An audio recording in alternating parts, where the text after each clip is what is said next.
Gio, you were talking about a tale of two halves in the last game. How much did you take away from that game, knowing that you guys were sort of playing on 3-game and 7-day stretch? How much do you kind of look at the problems of that game and say, well, we were dealing with a compacted schedule, or how much do you think that those aspects that maybe happened in the first half need to be addressed?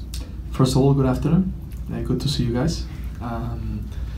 I think definitely they influence the match, because when you're away for a week and you have to play against LAFC or a team that you have to confront twice, and you don't have the luxury to be able to have fields, to have a little more privacy.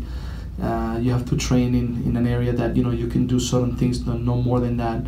And the group is in LA, so this I think that there's things that allow you then to come back here and feel maybe that could be a situation that could be presented. The fact that in the first half we were sluggish, we were slow in the transition, and we didn't do things I think the way we have done so far. But also we gotta give credit to Montreal as well, because I think they execute a very good plan. I thought that they made it difficult for us to find spaces.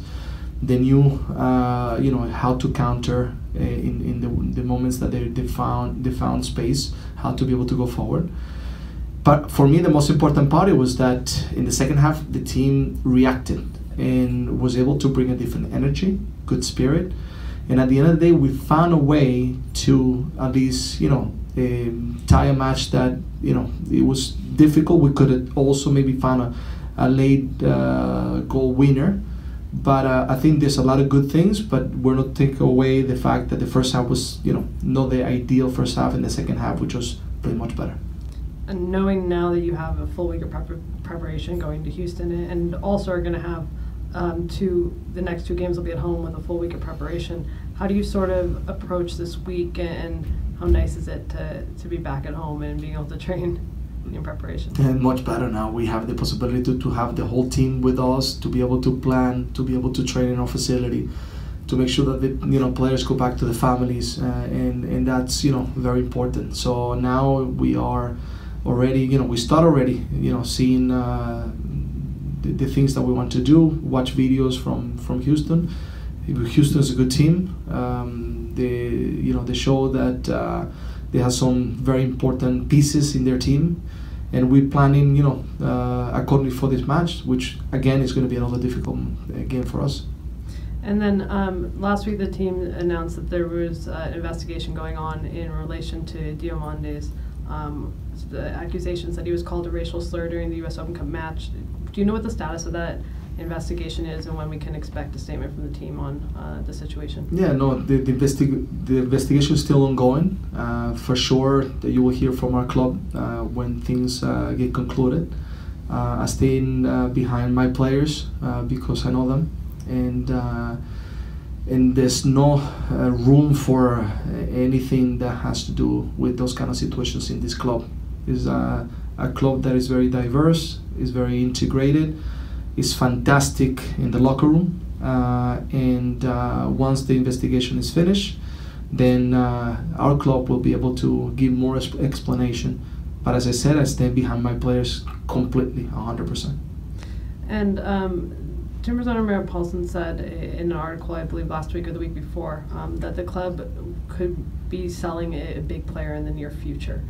I wondered if you could give us any more information on that. I think it's part of soccer. I think in soccer you always can sell, you always can bring someone. When you're a professional player, when I used to play professionally, I know that tomorrow could be my last day on the team that I play if I don't perform.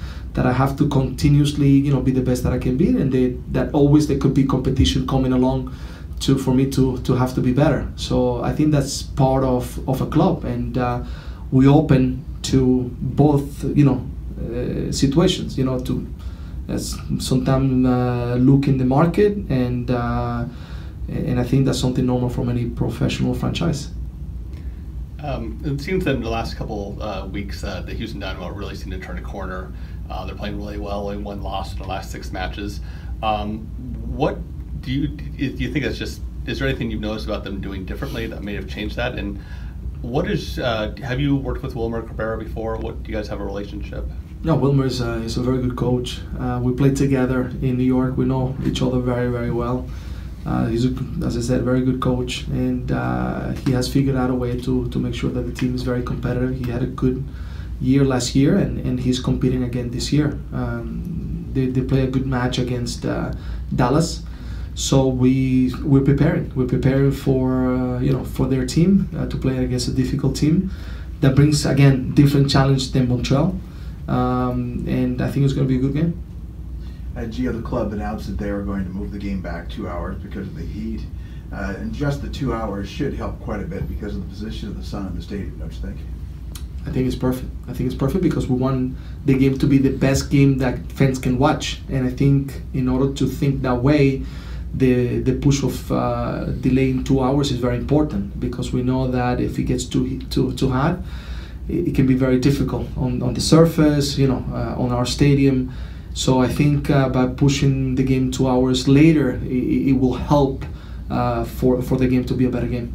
I remember last year, 1 or 2 games, talking to Diego and some of the guys about how hot it was in the field. When you were playing MLS back east, what was the turf like for you, and what is it like when it's really hot?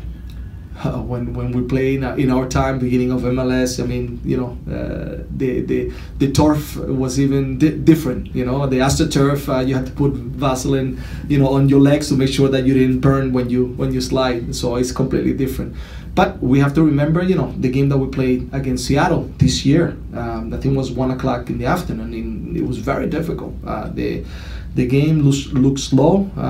The heat was, stay very much in the field, and both teams suffered. So if we can change the time in order to make a better game, I think it's the right way to go.